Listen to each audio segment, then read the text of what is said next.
നമസ്കാരം. Any time ന്യൂസിലേക്ക് സ്വാഗതം. ഞാൻ തനുശ്രീ. പ്രധാന വാർത്തകൾ.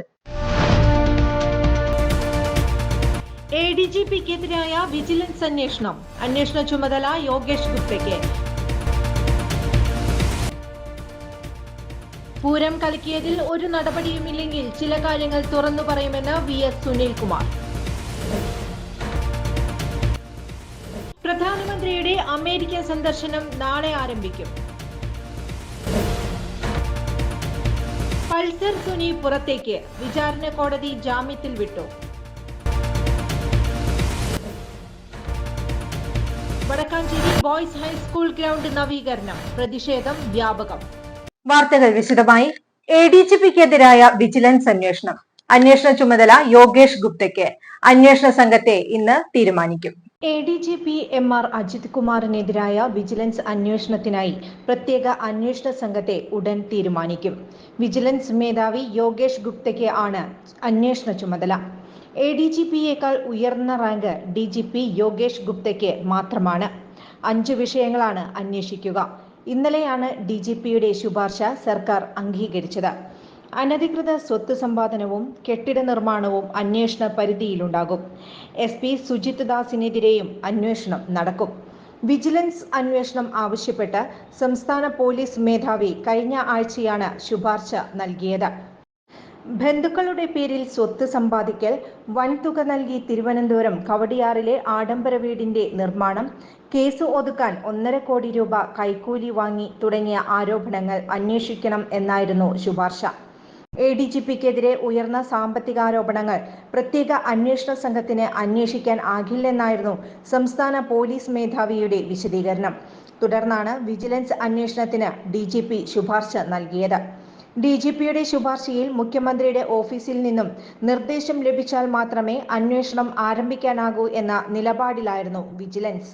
പൂരം കലക്കിയതിൽ ഒരു നടപടിയുമില്ലെങ്കിൽ ചില കാര്യങ്ങൾ തുറന്നു പറയുമെന്ന് VS സുനിൽകുമാർ. കേരള പോലീസിനെതിരെ ആഞ്ഞടിച്ച് CPI നേതാവ് VS സുനിൽകുമാർ. തൃശൂർ പൂരം കലക്കിയത് സംബന്ധിച്ച് മുഖ്യമന്ത്രി പിണറായി വിജയൻ പ്രഖ്യാപിച്ച അന്വേഷണം പോലീസ് അട്ടിമറിച്ചു. പൂരവുമായി ബന്ധപ്പെട്ട വിഷയങ്ങൾ അന്വേഷിക്കുമെന്നും കുറ്റക്കാർക്കെതിരെ നടപടിയെടുക്കുമെന്നും പ്രഖ്യാപിച്ചത് മുഖ്യമന്ത്രിയാണ്. അന്വേഷണത്തിന്റെ ഭാഗമായി പോലീസ് ഉദ്യോഗസ്ഥർ ദേവസ്വങ്ങളുടെ മൊഴിയും രേഖപ്പെടുത്തിയിരുന്നു. എന്നാൽ അങ്ങനെ ഒരു അന്വേഷണം നടന്നതായി അറിവില്ലെന്ന വാർത്തകളാണ് പോലീസ് ഹെഡ്ക്വാർട്ടേഴ്സിൽ നിന്നും പുറത്തുവരുന്നതെന്നും VS സുനിൽകുമാർ വിമർശിച്ചു. ദേവസ്വങ്ങളുടെ മൊഴി രേഖപ്പെടുത്തിയ ശേഷം റിപ്പോർട്ട് മറച്ചുവെക്കുകയാണ് പോലീസ് ഇപ്പോൾ ചെയ്യുന്നത്. അന്വേഷണം നടന്നിട്ടില്ലെങ്കിൽ എന്തിനാണ് മൊഴി രേഖപ്പെടുത്തിയത്? റിപ്പോർട്ട് തയ്യാറാക്കിയ ശേഷം ആർക്കോ വേണ്ടി അത് മറച്ചുവെക്കുകയാണ് പോലീസ്. വിഷയത്തിൽ ചീഫ് സെക്രട്ടറിക്കും DGPക്കും വിവരാവകാശ പ്രകാരം അപേക്ഷ നൽകുമെന്നും VS സുനിൽകുമാർ പറഞ്ഞു. അതേസമയം വ്യക്തമായ രാഷ്ട്രീയ ലക്ഷ്യത്തോടുകൂടി തൃശൂർ പൂരം അലങ്കോലപ്പെടുത്താനുള്ള ഗൂഢാലോചന നടന്നിട്ടുണ്ടെന്ന് സുനിൽകുമാർ നേരത്തെ തന്നെ വ്യക്തമാക്കിയിരുന്നു. അന്നുണ്ടായ സംഭവങ്ങളിൽ ഉദ്യോഗസ്ഥർക്കും പങ്കുണ്ട്. അനിഷ്ട സംഭവങ്ങളുടെ പിന്നിൽ അന്നത്തെ കമ്മീഷണർ ഉൾപ്പെടെയുള്ള പോലീസ് ഉദ്യോഗസ്ഥർക്കും പങ്കുണ്ടെന്നും VS സുനിൽകുമാർ വ്യക്തമാക്കിയിരുന്നു. പൂരം കലക്കിയത് യാദൃശ്ചികമാണെന്ന് പറയാൻ കഴിയില്ല. ലോക്സഭാ തെരഞ്ഞെടുപ്പിന്റെ മധ്യത്തിൽ പൂരത്തിന്റെ പ്രധാന ചടങ്ങുകൾ നിർത്തിവെക്കുന്നതിൽ പോലീസിനു മാത്രമല്ല പൂരം നടത്തിപ്പുമായി ബന്ധപ്പെട്ട ചില ആളുകളും ഉൾപ്പെട്ടിട്ടുണ്ട്. പൂരം അലങ്കോലമാക്കിയത് പിന്നിൽ പ്രവർത്തിച്ചവർ ആരാണ്, എങ്ങനെ അലങ്കോലപ്പെട്ടു, സാഹചര്യം എന്താണ്, ഗൂഢാലോചന എന്താണ് തുടങ്ങിയ കാര്യങ്ങൾ പുറത്തുവരണം. പൂരം കലക്കിയതിന്റെ ഗുണഭോക്താക്കളാണ് അതിന് പിന്നിലുള്ളത്. ഇന്നല്ലെങ്കിൽ നാളെ അക്കാര്യം പുറത്തു വരുമെന്നും സുനിൽകുമാർ വ്യക്തമാക്കിയിരുന്നു. പ്രധാനമന്ത്രിയുടെ അമേരിക്ക സന്ദർശനം നാളെ ആരംഭിക്കും. പ്രധാനമന്ത്രി നരേന്ദ്രമോദിയുടെ 3 ദിവസത്തെ അമേരിക്കൻ സന്ദർശനം നാളെ ആരംഭിക്കും. ക്വാഡ് ഉച്ചകോടി, UN ഉച്ചകോടി തുടങ്ങി തന്ത്രപ്രധാനമായ നിരവധി പരിപാടികളിൽ പ്രധാനമന്ത്രി പങ്കെടുക്കും. റഷ്യ-യുക്രൈൻ സംഘർഷം അവസാനിപ്പിക്കാനുള്ള തുടർ ചർച്ചകളും സന്ദർശനത്തിന്റെ ഭാഗമായി നടക്കും. അമേരിക്കൻ പ്രസിഡന്റ് ജോ ബൈഡനുമായി പ്രധാനമന്ത്രി ഇക്കാര്യം ചർച്ച ചെയ്യുമെന്ന് വിദേശകാര്യ സെക്രട്ടറി വിക്രം മിശ്രി അറിയിച്ചിരുന്നു. അമേരിക്കയിലെ ഇന്ത്യൻ സമൂഹത്തെയും മോദി അഭിസംബോധന ചെയ്യും. ന്യൂയോർക്കിലെ ലോങ് ഐലൻഡിൽ സെപ്റ്റംബർ 24-നാണ് പരിപാടി നടക്കുക. 1.25 ലക്ഷത്തോളം ഇന്ത്യക്കാർ നിലവിൽ പരിപാടിയിൽ പങ്കെടുക്കാൻ രജിസ്റ്റർ ചെയ്തിട്ടുണ്ട്. പൾസർ സുനി പുറത്തേക്ക്. വിചാരണ കോടതി ജാമ്യത്തിൽ വിട്ടു. കൊച്ചിയിലെ നടിയെ ആക്രമിച്ച കേസിലെ 1-ാം പ്രതി പൾസർ സുനി പുറത്തേക്ക്. വിചാരണ കോടതി ജാമ്യത്തിൽ വിട്ടു. കർശന ഉപാധികളോടെയാണ് പൾസർ സുനിയെ ജാമ്യത്തിൽ വിട്ടിരിക്കുന്നത്. 7.5 വർഷത്തിന് ശേഷമാണ് പൾസർ സുനി പുറത്തേക്കെത്തുന്നത്. സാക്ഷികളെ സ്വാധീനിക്കരുതെന്ന് കോടതി കർശന നിർദ്ദേശം നൽകിയിട്ടുണ്ട്. ഒരു സിമ്മിൽ കൂടുതൽ ഉപയോഗിക്കാൻ പാടില്ല. അനുമതിയില്ലാതെ വിചാരണ കോടതിയുടെ പരിധി വിട്ടുപോകരുത്. മാധ്യമങ്ങളോട് സംസാരിക്കരുത്. 1 ലക്ഷം രൂപയും 2 ആൾജാമ്യം എന്നിവയാണ് വ്യവസ്ഥകൾ. ഉപയോഗിക്കുന്ന സിമ്മിന്റെ വിവരങ്ങൾ തിങ്കളാഴ്ച കോടതിയിൽ ഹാജരാക്കണമെന്ന് കോടതി നിർദ്ദേശം നൽകി. പൾസർ സുനിയുടെ സുരക്ഷ റൂറൽ പോലീസ് ഉറപ്പാക്കണമെന്ന് കോടതി നിർദ്ദേശിച്ചു. വടക്കാഞ്ചേരി ബോയ്സ് ഹൈസ്കൂൾ ഗ്രൗണ്ട് നവീകരണം, പ്രതിഷേധം വ്യാപകം. വടക്കാഞ്ചേരി ബോയ്സ് ഹൈസ്കൂൾ ഗ്രൗണ്ടിന്റെ നവീകരണ പ്രവൃത്തികൾ നടക്കുന്നതിനിടെ അത് തടയാനെത്തിയ വടക്കാഞ്ചേരി നഗരസഭാ കൗൺസിലർമാരടക്കമുള്ള 4 പേരെ വടക്കാഞ്ചേരി പോലീസ് അറസ്റ്റ് ചെയ്ത് നീക്കി. ഇവരെ പിന്നീട് ജാമ്യത്തിൽ വിട്ടയച്ചു. കൗൺസിലർമാരായ സന്ധ്യ കൊടക്കേടത്ത്, PN വൈശാഖ് എന്നിവരടക്കമുള്ളവരെയാണ് അറസ്റ്റ് ചെയ്ത് നീക്കിയത്. ഗ്രൗണ്ടിന്റെ നിർമ്മാണ പ്രവർത്തനങ്ങൾക്കായി JCB ഉപയോഗിച്ച് പുല്ലും മറ്റും നീക്കുന്നതിനിടയിലാണ് പ്രതിപക്ഷ കൗൺസിലർമാർ തടഞ്ഞത്. സംഭവം അറിഞ്ഞ് സ്ഥലത്തെത്തിയ നഗരസഭാ chairman PN Surendran, vice chairperson Sheela Mohan എന്നിവരും തമ്മിൽ വാക്കേറ്റമുണ്ടായി. ഗ്രൗണ്ടിൽ മണ്ണിട്ട് പൊക്കിയാൽ സമീപ പ്രദേശങ്ങളിലെ വീടുകളിലേക്ക് വെള്ളം കയറുമെന്ന് പ്രതിപക്ഷ കൗൺസിലർമാർ പറഞ്ഞു. വെള്ളം കയറില്ലെന്ന് നഗരസഭാ ചെയർമാൻ PN സുരേന്ദ്രനും പറഞ്ഞതോടെ വാക്കുതർക്കം മൂർച്ഛിച്ചു. വിവരമറിഞ്ഞ് വടക്കാഞ്ചേരി പോലീസ് സ്ഥലത്തെത്തി തടഞ്ഞവരെ കസ്റ്റഡിയിലെടുക്കുകയായിരുന്നു. ഡിവിഷൻ കൗൺസിലർ അടക്കമുള്ളവരെ അറിയിക്കാതെയാണ് വികസന പ്രവർത്തനങ്ങൾ നടത്തുന്നതെന്ന് കൗൺസിലർ സന്ധ്യ കൊടക്കേടത്ത് പറഞ്ഞു. എന്ത് എതിർപ്പുണ്ടായാലും നിർമ്മാണ പ്രവർത്തനങ്ങൾ മുടങ്ങാതെ മുന്നോട്ടു പോകുമെന്ന് നഗരസഭാ ചെയർമാൻ PN സുരേന്ദ്രൻ പറഞ്ഞു. കായിക രംഗത്ത് വലിയ വികസനങ്ങൾ കൊണ്ടുവരാനായി സേവ്യർ ചിറ്റലപ്പള്ളി MLA മുൻകൈയെടുത്താണ് ഗ്രൗണ്ടിന്റെ പുനർനിർമ്മാണം നടത്തുന്നതെന്ന് PN സുരേന്ദ്രൻ പറഞ്ഞു. ഗ്രൗണ്ടിലെ ഹെലിപാഡ് നീക്കം ചെയ്യാനായി JCB എത്തിയപ്പോഴാണ് ഡിവിഷൻ കൗൺസിലർ JCBക്ക് മുന്നിലെത്തി പ്രതിഷേധിച്ചത്. എന്നാൽ നാട്ടുകാർ ആരും തന്നെ പ്രതിഷേധവുമായി വന്നില്ലെന്നും PN സുരേന്ദ്രൻ പറഞ്ഞു. വടക്കാഞ്ചേരി ബോയ്സ് സ്കൂൾ ഗ്രൗണ്ട് ഒട്ടനവധി കായിക പ്രതിഭകളെ പ്രാദേശികമായും ദേശീയപരമായും സംഭാവന ചെയ്ത ഗ്രൗണ്ടാണ്. ആ ഗ്രൗണ്ടിൻ്റെ നിലവിലുള്ള സാഹചര്യം വെച്ച് സ്പോർട്സിനോ ഗെയിംസിനോ നടത്താൻ കഴിയാത്തൊരു സാഹചര്യമാണ് ഇപ്പം നിലവിലുള്ളത്. കുറച്ച് വർഷങ്ങൾക്ക് മുമ്പാണ് VIP സംവിധാനത്തിൻ്റെ ഭാഗമായി 3 ഹെലിപ്പാഡുകൾ നിർമ്മിച്ചുകൊണ്ട് ഒരു സ്പോർട്സ് ഐറ്റംസത്തിനും കളി നടത്താൻ കഴിയാത്ത ഒരു സാഹചര്യമാണ് ഇപ്പം നിലവിലുള്ളത്. അത് കണ്ട് മനസ്സിലാക്കിക്കൊണ്ടാണ് നമ്മുടെ നാട്ടുകാരും കൂടിയായ ശ്രീ സേവ്യർ ചിറ്റപ്പള്ളി MLAയുടെ നേതൃത്വത്തിൽ MLAയുടെ ആസ്തി വികസന ഫണ്ടിൽ നിന്നും 50 ലക്ഷം രൂപയും കായിക വകുപ്പിൽ നിന്ന് 50 ലക്ഷം രൂപയും ചെലവഴിച്ച് 1 കോടി രൂപ ചെലവഴിച്ചുകൊണ്ട് ഗ്രൗണ്ടിൻ്റെ പുനർനിർമ്മാണ പ്രവർത്തനം നടത്തുന്നതിന് വേണ്ടി തീരുമാനിച്ചത്. കഴിഞ്ഞ ദിവസമാണ് കേരളത്തിൻ്റെ കായിക വകുപ്പ് മന്ത്രി അബ്ദുറഹ്മാൻ അവിടെ വന്ന് ഗ്രൗണ്ടിൽ വെച്ച് തന്നെയാണ് അതിൻ്റെ നിർമ്മാണ പ്രവർത്തനം നടത്തിയത്. ഇന്നാണ് അതിൻ്റെ പ്രവൃത്തി ആരംഭിച്ചത്. പ്രവൃത്തി ആരംഭിച്ച ഘട്ടത്തിലാണ് UDFൻ്റെ ടൗൺ കൗൺസിലറും തൊട്ടപ്പുറത്തെ ഡിവിഷനിലെ കൗൺസിലറും കൂടി ആ നിർമ്മാണ പ്രവർത്തനത്തെ തടസ്സപ്പെടുത്തുന്നതിന് വേണ്ടി JCയുടെ മുന്നിൽ കയറി നിന്നുകൊണ്ട് ആ നിർമ്മാണ പ്രവർത്തനം തടസ്സപ്പെടുത്താൻ വേണ്ടിയിട്ടുള്ള ശ്രമം നടത്തിയത്. ആ ശ്രമം നടത്തിയപ്പോഴാണ് ആവശ്യമായിട്ടുള്ള നിയമ നടപടി പോലീസ് എത്തി അവരെ അറസ്റ്റ് ചെയ്ത് കൊണ്ടുപോകുന്ന ഒരു സ്ഥിതി നമുക്ക് കാണാൻ വേണ്ടി കഴിയുന്നത്. CN ബാലകൃഷ്ണൻ മന്ത്രിയായിരിക്കെ 8 വർഷം മുൻപ് 1 കോടി രൂപ ഗ്രൗണ്ടിന്റെ വികസനത്തിനായി അനുവദിച്ചിരുന്നു. എന്നാൽ അന്ന് നിലവിലെ MLA സേവ്യർ ചിറ്റലപ്പള്ളിയും PN സുരേന്ദ്രനും നഗരസഭാ കൗൺസിലറായിരുന്ന NK പ്രമോദ് കുമാറും ഗ്രൗണ്ട് വികസനത്തെ എതിർത്തു. കൗൺസിലർമാരോട് ആലോചിക്കാതെയാണ് ഇപ്പോഴത്തെ ഗ്രൗണ്ടിലെ നിർമ്മാണ പ്രവർത്തനങ്ങൾ നടക്കുന്നതെന്ന് പ്രതിപക്ഷ നേതാവ് K അജിത് കുമാർ പറഞ്ഞു. വടക്കാഞ്ചേരി നഗരസഭയിലെ 2 പ്രതിപക്ഷ കൗൺസിലർമാരെ ഇന്ന് കാലത്ത് പോലീസ് അറസ്റ്റ് ചെയ്തു. ഈ ടൗൺ കൗൺസിലർമാരായ സന്ധ്യ കൊടക്കേടത്ത്, വൈശാഖ് നാരായണസ്വാമി എന്നീ 2 കൗൺസിലർമാർ അവരുടെ ഡിവിഷനിൽപ്പെട്ട വടക്കാഞ്ചേരി ഗ്രൗണ്ടിൽ നടക്കുന്ന വികസന പ്രവർത്തനങ്ങൾ കൗൺസിലർമാരായിട്ട് ആലോചിക്കുകയോ അവിടുത്തെ പ്രാദേശികവാസികളുമായിട്ട് ചർച്ച ചെയ്യുകയോ ചെയ്യാതെ നഗരസഭയും MLAയും തോന്നിയ പോലെ നടപ്പിലാക്കുന്നതിൽ പ്രതിഷേധിച്ച് ഇന്നത്തെ ആ വർക്ക് തടയുകയാണ് ചെയ്തത്. ആ തടഞ്ഞതിനെ തുടർന്നാണ് അറസ്റ്റ്.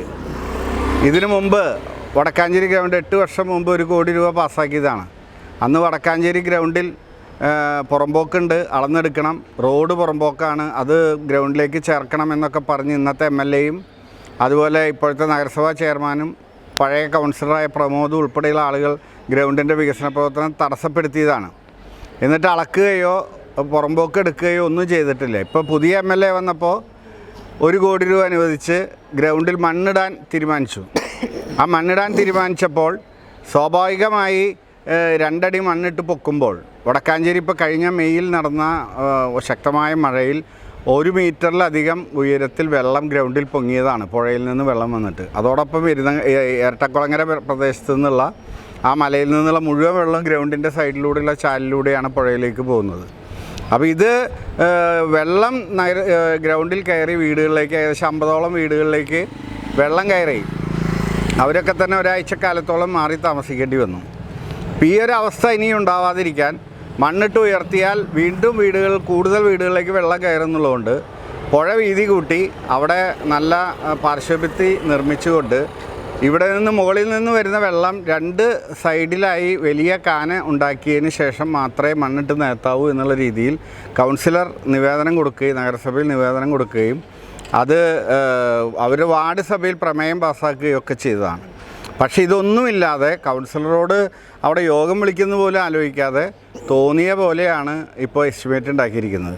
ഡിവിഷൻ കൗൺസിലറായ തന്നോടും സമീപവാസികളായ നാട്ടുകാരോടും ആലോചിക്കാതെയാണ് പെട്ടെന്ന് ഒരു ദിവസം JCB കൊണ്ടുവന്ന് ഗ്രൗണ്ടിന്റെ നിർമ്മാണ പ്രവർത്തനങ്ങൾ ആരംഭിച്ചതെന്ന് ഡിവിഷൻ കൗൺസിലർ സന്ധ്യ കൊടക്കേടത്ത് പറഞ്ഞു. വടക്കാഞ്ചേരി ടൗണിലെ 21ാം ഡിവിഷനിലെ വടക്കാഞ്ചേരി ബോയ്സ് ഹൈസ്കൂൾ ഗ്രൗണ്ടിൻ്റെ നവീകരണ പ്രവർത്തനങ്ങളുമായിട്ട് ബന്ധപ്പെട്ടിട്ട് ഇന്ന് അവിടെ ഒരു JCB വരികയും അവിടുത്തെ ഗ്രൗണ്ടിലെ മണ്ണ് നീക്കം ചെയ്യുകയും അവിടുത്തെ ഹെലിപാഡ് പൊളിച്ചു നീക്കി അവിടെ നിരപ്പാക്കിയതിന് ശേഷം മണ്ണിട്ട് 2 അടിയോളം ഉയർത്താനുള്ള നിർമ്മാണ പ്രവർത്തനങ്ങൾ, വികസന പ്രവർത്തനങ്ങൾ എന്ന് പറഞ്ഞുകൊണ്ട് ഇന്ന് അവിടെ കരാറുകാരൻ JCB ഇറക്കുകയും എന്നാൽ ഈ ഗ്രൗണ്ടിൻ്റെ നവീകരണ പ്രവർത്തനങ്ങൾ അവിടുത്തെ പരിസരവാസികളോടോ അല്ലെങ്കിൽ അവിടുത്തെ വാർഡ് കൗൺസിലറായിട്ടുള്ള എന്നോടോ ആലോചിക്കാതെ കൃത്യമായിട്ടുള്ളൊരു പ്രൊജക്റ്റ് റിപ്പോർട്ട് പോലും ഞങ്ങൾക്ക് തരാതെ എന്താണ് അവിടെ നടക്കുന്നത് എന്ന് പോലും വിശദീകരിക്കാതെ നടത്തുന്ന ഈ പ്രവർത്തനങ്ങൾ കൃത്യമായി റിപ്പോർട്ട് തരാതെ നടത്താൻ പറ്റില്ല എന്ന് പറഞ്ഞുകൊണ്ട് തന്നെ ഇന്ന് കാലത്ത് ഞങ്ങൾ തടയുകയുണ്ടായി. ഞാനും അതുപോലെ തന്നെ ഓട്ടുപാറ ടൗൺ കൗൺസിലറായിട്ടുള്ള PN വൈശാഖും അവിടുത്തെ പരിസരവാസികളും ചേർന്നായിരുന്നു ആ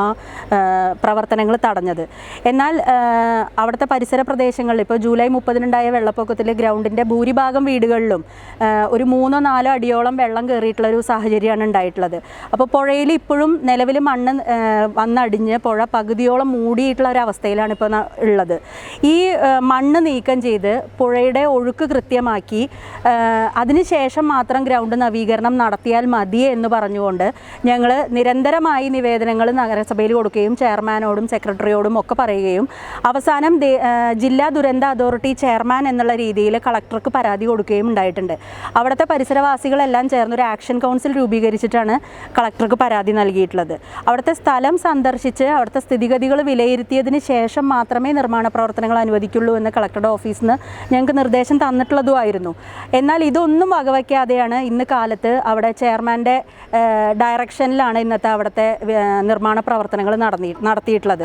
ചുറ്റുപുറമുള്ള വീടുകളിൽ വെള്ളം കയറും എന്നുള്ളത് പരിസരവാസികളും ഞങ്ങൾ ഉൾപ്പെടുന്ന ജനപ്രതിനിധികളും അവിടെ പറഞ്ഞെങ്കിലും വീടുകളിലൊന്നും വെള്ളം കയറിയാൽ നഗരസഭയ്ക്ക് യാതൊരു വിഷയവുമില്ല എന്ന് പറഞ്ഞുകൊണ്ട് ധാർഷ്ട്യത്തോടു കൂടിയിട്ടാണ് ചെയർമാൻ ഞങ്ങളെ അറസ്റ്റ് ചെയ്ത് നീക്കിയിട്ടായാലും അവിടെ പണി നടത്തും എന്ന് പറഞ്ഞുകൊണ്ട് പോലീസിനെ വിളിക്കുകയും പോലീസ് ഞങ്ങളെ അറസ്റ്റ് ചെയ്ത് കൊണ്ടുപോവുകയും ചെയ്തത്. അഭിഭാഷകൻ ഒരു ദിവസം പറയും, അന്ന് നമുക്ക് കാണാം. അമേരിക്കയിൽ നിന്ന് തിരിച്ചെത്തി നടൻ ജയസൂര്യ. അമേരിക്കയിൽ നിന്ന് തിരിച്ചെത്തി നടൻ ജയസൂര്യ. പീഡനാരോപണത്തിന് ശേഷം ആദ്യമായാണ് താരം കേരളത്തിലേക്ക് തിരിച്ചെത്തുന്നത്. കൊച്ചി വിമാനത്താവളത്തിൽ കുടുംബത്തോടൊപ്പമാണ് താരം തിരിച്ചെത്തിയത്. എന്നാൽ പീഡനാരോപണത്തോട് പ്രതികരിക്കാൻ താരം തയ്യാറായില്ല. കേസ് കോടതിയിൽ ഇരിക്കുന്നതിനാൽ കൂടുതൽ കാര്യങ്ങൾ വെളിപ്പെടുത്താനാവില്ലെന്നും അഭിഭാഷകൻ ഒരു ദിവസം പറയും, അന്ന് നമുക്ക് കാണാമെന്നും ജയസൂര്യ പറഞ്ഞു. വ്യാജ പരാതിയാണോ എന്ന ചോദ്യത്തിന് നിങ്ങൾക്ക് വഴിയെ മനസ്സിലാവുമെന്നായിരുന്നു താരത്തിന്റെ മറുപടി. ആരോപണം വരുന്ന സമയത്ത് കുടുംബത്തോടൊപ്പം അമേരിക്കയിലായിരുന്നു താരം. തനിക്കെതിരെയുള്ള ആരോപണം വ്യാജമെന്ന് സോഷ്യൽ മീഡിയയിലൂടെ നേരത്തെ പ്രതികരിച്ചിരുന്നു. ഒരു ഇടവേള. മിനർവ അക്കാദമിയിൽ 3-ഇയർ ഡിഗ്രി കോഴ്സുകൾ ആരംഭിച്ചിരിക്കുന്നു. Medical lab technology, operation theatre technology, cardiac care technology, dialysis technology, hospital sterilization CSSD, radiology technology, optometry technology കൂടാതെ ഹോസ്പിറ്റൽ മാനേജ്മെന്റ് MBA കോഴ്സുകളും ആരംഭിക്കുന്നു. Minerva academy. കോൺടാക്ട് നമ്പർ 9995373833 അല്ലെങ്കിൽ 9895841933. Minerva academy, skill and professional studies. വാർത്തകൾ തുടരുന്നു. ഡൽഹി മുഖ്യമന്ത്രിയായി അതിഷി മർലേന നാളെ സത്യപ്രതിജ്ഞ ചെയ്യും. ഒപ്പം 5 മന്ത്രിമാരും. ഡൽഹി മുഖ്യമന്ത്രിയായി അതിഷി മർലേന നാളെ സത്യപ്രതിജ്ഞ ചെയ്യും. അതിഷിക്ക് ഒപ്പം മറ്റ് 5 മന്ത്രിമാരും നാളെ സത്യപ്രതിജ്ഞ ചെയ്ത് അധികാരമേൽക്കും. സുൽത്താൻപൂർ മജ്ര MLA മുകേഷ് അഹ്ലാവത്താണ് മന്ത്രിസഭയിലെ ഏക പുതുമുഖം. കെജ്രിവാൾ മന്ത്രിസഭയിലെ ഗോപാൽ റായ്, സൗരഭ് ഭരവാജ്, ഇമ്രാൻ ഹുസൈൻ എന്നീ മന്ത്രിമാർ തുടരാനാണ് തീരുമാനം. വകുപ്പുകളിൽ മാറ്റം വരുത്തിയേക്കും എന്നും സൂചനയുണ്ട്. ലളിതമായിട്ടായിരിക്കും സത്യപ്രതിജ്ഞാ ചടങ്ങുകൾ എന്ന് ആം ആദ്മി പാർട്ടി അറിയിച്ചിട്ടുണ്ട്. മന്ത്രിസഭയിൽ മുഖ്യമന്ത്രിയടക്കം 7 പേർ ആകാമെങ്കിലും നിലവിൽ 6 പേരാണുള്ളത്. ഒരു മന്ത്രിസ്ഥാനം ഒഴിഞ്ഞു കിടക്കുകയാണ്. നേരത്തെ കെജ്രിവാൾ മന്ത്രിസഭയിലെ രാജ്കുമാർ ആനന്ദ് രാജിവെച്ചിരുന്നു. ഈ ഒഴിവാണ് ഇപ്പോഴും തുടരുന്നത്. ഷീലാ ദീക്ഷിത്തിനും സുഷമ സ്വരാജിനും ശേഷം ഡൽഹി മുഖ്യമന്ത്രിയാകുന്ന വനിതാ നേതാവാണ് അതിഷി. ഉപമുഖ്യമന്ത്രിയായിരുന്ന മനീഷ് സിസോദിയ മദ്യനയ അഴിമതി കേസിൽ ജയിലിലായതോടെ മന്ത്രിസഭയിൽ 2ാം സ്ഥാനക്കാരിയായിരുന്നു അതിഷി. വിദ്യാഭ്യാസം, ധനകാര്യം, റവന്യൂ, നിയമം തുടങ്ങിയ പ്രധാന വകുപ്പുകളാണ് അതിഷി കൈകാര്യം ചെയ്തു വരുന്നത്. കെജ്രിവാൾ കൂടി അറസ്റ്റിലായതോടെ ഡൽഹി ഭരണം നയിച്ചതും ഈ 43-കാരിയായിരുന്നു. തമിഴക വെട്രി കഴകത്തിന്റെ ആദ്യ പൊതുസമ്മേളനം പ്രഖ്യാപിച്ച് വിജയ്. ഒക്ടോബർ 27-ന് വിഴുപ്പുറത്ത് സമ്മേളനം. തമിഴക വെട്രി കഴകത്തിന്റെ ആദ്യ പൊതുസമ്മേളനം പ്രഖ്യാപിച്ച് വിജയ്. ഒക്ടോബർ 27-ന് വിഴുപ്പുറത്ത് സമ്മേളനം നടക്കും. സമ്മേളനത്തിൽ പാർട്ടി നയം പ്രഖ്യാപിക്കുമെന്ന് വിജയ് വ്യക്തമാക്കി. വൈകിട്ട് 4 മണിക്കാണ് സമ്മേളനം. തമിഴക വെട്രി കഴകത്തിന്റെ ആദ്യ പൊതുസമ്മേളനത്തിൽ കോൺഗ്രസ് നേതാവ് രാഹുൽ ഗാന്ധിയെയും മുഖ്യമന്ത്രി പിണറായി വിജയനെയും പങ്കെടുപ്പിക്കാൻ വിജയ് നീക്കം നടത്തുന്നുണ്ടെന്ന് നേരത്തെ റിപ്പോർട്ടുകൾ ഉണ്ടായിരുന്നു. മുഖ്യമന്ത്രി പിണറായി വിജയൻ, രാഹുൽ ഗാന്ധി, ആന്ധ്ര മുഖ്യമന്ത്രി N ചന്ദ്രബാബു നായിഡു, തെലുങ്കാന മുഖ്യമന്ത്രി A രേവത് റെഡ്ഡി, കർണാടക ഉപമുഖ്യമന്ത്രി DK ശിവകുമാർ എന്നിവരെയും വിജയ് ക്ഷണിച്ചേക്കുമെന്നും സൂചനയുണ്ട്. രാഷ്ട്രീയത്തിൽ വിജയ്ക്ക് ഏറ്റവും താൽപ്പര്യമുള്ള നേതാവ് രാഹുലാണെന്നും അതിനാലാണ് അദ്ദേഹത്തെ TVKയുടെ സമ്മേളനത്തിൽ പങ്കെടുപ്പിക്കാൻ ഒരുങ്ങുന്നതുമെന്നാണ് TVK നേതാക്കൾ പറയുന്നത്. രാഹുൽ ഗാന്ധിയുടെ ഉപദേശപ്രകാരമാണ് വിജയ് രാഷ്ട്രീയ പാർട്ടി രൂപവൽക്കരിക്കുന്നതെന്ന ആരോപണം ഇതിനകം തന്നെ ഉയർന്നിട്ടുണ്ട്. ഒരിടവേള കൂടി. വർഷങ്ങളായുള്ള സേവന പാരമ്പര്യവുമായി Mani sons super market Ottupara. ഉപ്പ് തൊട്ട് കർപ്പൂരം വരെയുള്ള പലചരക്ക് വ്യഞ്ജനങ്ങൾ ആവശ്യാനുസരണം തിരഞ്ഞെടുക്കാൻ Mani sons super market. Branded അരികൾ, പ്രമുഖ കമ്പനികളുടെ ബിരിയാണി അരികൾ, ബ്രാൻഡഡ് കറി പൗഡറുകൾ, സ്പൈസസ്, ഡ്രൈ ഫ്രൂട്ട്സ്, എസൻസ് എന്നിവയും സ്റ്റീൽ, അലുമിനിയം, പ്ലാസ്റ്റിക് തുടങ്ങിയ ഹോം അപ്ലയൻസിന്റെ വിപുലമായ ശേഖരം. വ്യാപാരികൾക്കായി ഹോൾസെയിൽ സംവിധാനം. എല്ലാവിധ പലചരക്ക് സാധനങ്ങളും ഒരു കുടക്കീഴിലൊരുക്കി നിങ്ങളെ സ്വാഗതം ചെയ്യുന്നു. മാണി സൺസ് ജില്ലാ ആശുപത്രിക്ക് സമീപം ഓട്ടുപാറ, വടക്കാഞ്ചേരി. Phone number 9072303443 8078417443. വാർത്തകൾ തുടരുന്നു. ദേശീയ മനുഷ്യാവകാശ സമിതി അംഗത്വ പ്രചരണം സെപ്റ്റംബർ 22-ന് ശ്രീരംഗപാളയത്ത്. ദേശീയ മനുഷ്യാവകാശ സമിതിയുടെ അഖിലേന്ത്യാ അംഗത്വ പ്രചാരണത്തിന്റെ ഔപചാരികമായ ഉദ്ഘാടനവും മനുഷ്യാവകാശ ബോധവൽക്കരണ പ്രഭാഷണവും ചർച്ചയും സെപ്റ്റംബർ 22-ന് രാവിലെ 10-ന് തമിഴ്നാട്ടിലെ ശ്രീരംഗപാളയത്തുള്ള MSS institute of fire and safety PKK complex ഹാളിൽ നടത്തുന്നതാണെന്ന് ദേശീയ chairman professor Punnakkal Narayanan, general secretary K Nandakumar, treasurer Usha Ramachandran എന്നിവർ പത്രസമ്മേളനത്തിൽ അറിയിച്ചു. പ്രശസ്ത സാമൂഹ്യ പ്രവർത്തകൻ S രാജ ഉദ്ഘാടനം ചെയ്യും. S ആദിനാരായണൻ മുഖ്യാതിഥിയായി പങ്കെടുക്കും.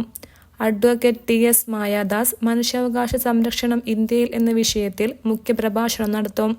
ദേശീയ ഭാരവാഹികളായ professor VK Varghese, S Sivakumar Trichy, advocate Dileep Cheriyanad, Devaki Chembukkad, Ravi Kannan, Ravi Annamalai, B Gopalakrishnan, A Shekhar, K Krishnaveni, E Sumathikutty എന്നിവർ പ്രസംഗിക്കും. ജനറൽ സെക്രട്ടറി K നന്ദകുമാർ അംഗത്വ വിതരണം നടത്തും. ട്രഷറർ ഉഷ രാമചന്ദ്രൻ തിരിച്ചൽ കാർഡ് വിതരണം ചെയ്യും. നാഷണൽ കോർഡിനേറ്റർ സ്വാഗതവും കൺവീനർ N കാളിമുത്തു നന്ദിയും പറയും. സമ്മേളനത്തിൽ വെച്ച് തമിഴ്നാട് സംസ്ഥാന കമ്മിറ്റിക്ക് രൂപം നൽകും. വടക്കാഞ്ചേരി നഗരസഭയിൽ പുതിയ ഖരമാലിന്യ സംസ്കരണം വരുന്നു. വടക്കാഞ്ചേരി നഗരസഭ ഖരമാലിന്യ സംസ്കരണവുമായി ബന്ധപ്പെട്ട് സ്കൂളുകളിലെ ജൈവ മാലിന്യം സംസ്കരിക്കുവാൻ വേണ്ടി Thumburmuzhi model aerobic compost unit നിർമ്മിക്കുന്നതിന്റെ പ്രാരംഭ നടപടികൾ ആരംഭിച്ചു. വടക്കാഞ്ചേരി ബോയ്സ് സ്കൂളിൽ നടന്ന പദ്ധതിയുടെ ശിലാസ്ഥാപന കർമ്മം വടക്കാഞ്ചേരി നഗരസഭ ചെയർമാൻ PN സുരേന്ദ്രൻ നിർവഹിച്ചു. വടക്കാഞ്ചേരി നഗരസഭ പരിധിയിലെ 13 സ്കൂളുകളിലേക്ക് വേണ്ടിയാണ് Thumboormuzhi model aerobic compost unit നിർമ്മിക്കുന്നത്. 150 സ്ക്വയർ ഫീറ്റ് വിസ്തീർണത്തിലാണ് ഓരോ യൂണിറ്റും നിർമ്മിക്കുന്നത്. 2 ബിന്ന് വരുന്ന ഓരോ യൂണിറ്റിലും പ്രതിദിനം 20 കിലോഗ്രാം നിരക്കിൽ ഏകദേശം 2 ടൺ ജൈവമാലിന്യം സംസ്കരിക്കാൻ സാധിക്കും. ഇത്തരം ജൈവമാലിന്യ സംസ്കരണ യൂണിറ്റ് സ്ഥാപിക്കുന്നത് മുഖേന സ്കൂൾ വിദ്യാർത്ഥികൾക്ക് മാലിന്യ സംസ്കരണ സന്ദേശം നൽകുന്നതിനും കൂടാതെ അവരുടെ ഭാവി ജീവിതത്തിൽ ശീലമാറ്റം വരുത്തുവാനും സഹായിക്കുന്നു. വടക്കാഞ്ചേരി നഗരസഭ വൈസ് ചെയർപേഴ്സൺ ഷീല മോഹൻ അധ്യക്ഷത വഹിച്ചു. മുഖ്യമന്ത്രിയും കൈവിട്ടു, മന്ത്രിസ്ഥാനം ഒഴിയാൻ AK ശശീന്ദ്രൻ. തർക്കങ്ങൾക്കും അനിശ്ചിതത്വങ്ങൾക്കുമൊടുവിൽ NDF ഘടകകക്ഷിയായ NCPയിൽ മന്ത്രിമാറ്റം. വനം മന്ത്രി AK ശശീന്ദ്രൻ മന്ത്രിസ്ഥാനം ഒഴിയും. പകരം കുട്ടനാട് MLA തോമസ് K തോമസാവും മന്ത്രിയാവുക. മന്ത്രിസ്ഥാനം ഒഴിയുന്നതിൽ AK ശശീന്ദ്രൻ തയ്യാറായിരുന്നില്ല. മുഖ്യമന്ത്രിയുമായുള്ള കൂടിക്കാഴ്ചയിലും അനുകൂല നിലപാടുണ്ടാവാതെ വന്നതോടെയാണ് മന്ത്രിസ്ഥാനം ഒഴിയാൻ ശശീന്ദ്രൻ തയ്യാറായത്. NCPയുടെ ആഭ്യന്തര വിഷയത്തിൽ ഇടപെടില്ലെന്നായിരുന്നു മുഖ്യമന്ത്രിയുടെ നിലപാട്. ശരത് പവാറിന്റെ തീരുമാനവും തോമസ് K തോമസിന് അനുകൂലമായി. ശരത് പവാറിന്റെ നേതൃത്വത്തിൽ നടന്ന യോഗത്തിലും മന്ത്രിമാറ്റത്തിന് അനുകൂല തീരുമാനം ഉണ്ടായി. ശരത് പവാറിന്റെ തീരുമാനം തോമസ് K തോമസിന് അനുകൂലമായിരുന്നു. മന്ത്രിമാറ്റവുമായി ബന്ധപ്പെട്ട് മറ്റ് ഔദ്യോഗിക തീരുമാനങ്ങൾ വരും ദിവസങ്ങളിൽ ഉണ്ടായേക്കും. പ്രധാന വാർത്തകൾ ഒരിക്കൽ കൂടി. ADGPക്കെതിരായ വിജിലൻസ് അന്വേഷണ ചുമതല യോഗേഷ് ഗുപ്തയ്ക്ക്. പൂരം കലക്കിയതിൽ ഒരു നടപടിയുമില്ലെങ്കിൽ ചില കാര്യങ്ങൾ തുറന്നു പറയുമെന്ന് VS സുനിൽകുമാർ. പ്രധാനമന്ത്രിയുടെ അമേരിക്കൻ സന്ദർശനം നാളെ ആരംഭിക്കും. പൾസർ സുനി പുറത്തേക്ക്, വിചാരണ കോടതി ജാമ്യത്തിൽ വിട്ടു. വടക്കാഞ്ചേരി ബോയ്സ് ഹൈസ്കൂൾ ഗ്രൗണ്ട് നവീകരണം, പ്രതിഷേധം വ്യാപകം. ഇതോടെ ഈ വാർത്താ ബുള്ളറ്റിൻ സമാപിക്കുന്നു. നമസ്കാരം.